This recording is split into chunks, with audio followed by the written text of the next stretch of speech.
Yung mga damit na yan na naka-display ay yari yan sa mga ginto. Pati na yung mga medalyon at malalaking kwintas, makikita yan dito sa Gold Souk, Dubai. Pati ang mga yan, imagine magkano kaya yan sa peso. Sobrang mahal siguro at ang bigat. Samahan niyo ako at ililibot ko kayo dito sa Dubai Gold Souk. Hi guys, so today is Sunday at ang init. So ngayon ay napagdesisyonan ko na pupunta sa Dubai Gold Souk dahil meron din akong kukunin doon na perfume. So skip muna tayo sa ating maliit at makitid na partition room.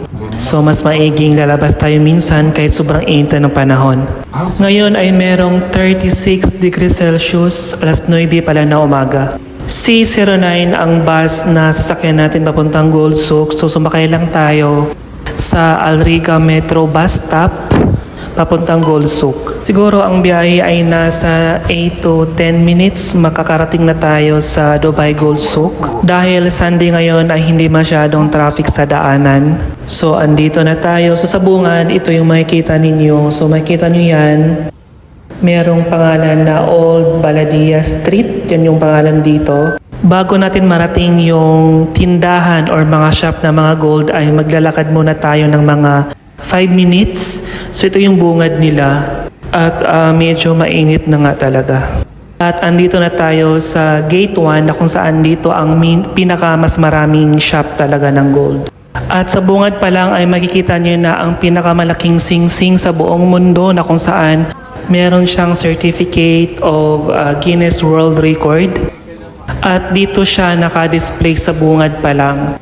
Actually, ang aga natin, so nagbubukas sila dito is around 10 AM, alas 10 ng umaga. So marami pang closed na shop kasi ngayon is 9:30 pa lang, so ang aga ko pala. Alam nyo ba na marami ding mga Pilipina or Pinay na mga sales lady dito sa Gold Souk? Halos talaga every shop meron ditong mga Filipina na mga kababayan natin na mga sales representative. Kasi nga hindi naman makakaila na tayong mga Pinoy ay magaling sa sales talk or sa pagbibenta. Hello po. Hello po. Tingin lang, baka gusto na po. Sige lang po. Nakita. At isang trivia pa dito sa Dubai Gold Souk. Alam nyo bang walang ni isang security guard ang nagbabantay sa every shop dito? So kung mapasyal ka dito, pwede kang pumasok, tumingin, mag-video, magtanong sa loob ng every shop. Come and go ang mga tao at walang nagbabantay na security unlike sa Pilipinas. Kaso, every corner, left and right, up and down, ay marami ditong CCTV camera.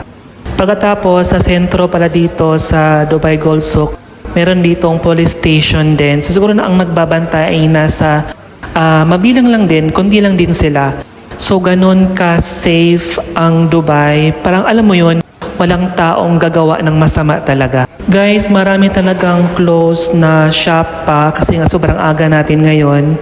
So sayang hindi ko maipakita sa inyo ang kabuuan na alam mo yun yung lahat open talaga. Marami ding nasasabi na mas maganda puntahan ang Dubai Gold Souk sa gabi kasi nga talagang makikita mo yung kintab, every style, hugis, design ng mga ginto. So sa ngayon, less pa ang mga tao or mga tourist na andito ngayon kasi nga sobrang maaga pa tayo. So dadami sila paghapon na or kung winter season kasi ngayon is summertime so sobrang mainit at alam nyo naman yung nangyari ngayon dito sa Middle East meron pang putukan so less yung tourist ngayon. So sa ngayon may ipapakita ko lang sa inyo is yung mga display kasi nga takot din akong pumasok magtanong-tanong magkano yung 24K, 18K, 22K. So alam ko na marami sa inyo ang gustong malaman yung presyohan dito. Pero pwede nyo naman siyang i-google kung magkano yung price. So sa ngayon, enjoy po sa panonood at salamat sa panonood at huwag kalimutan pong mag-subscribe sa akin, i-like and pwede kayong mag-comment.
النقل البحري.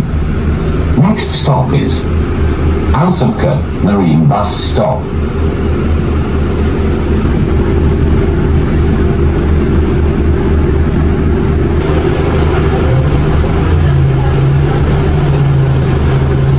حافلات مترو الاتحاد ألف.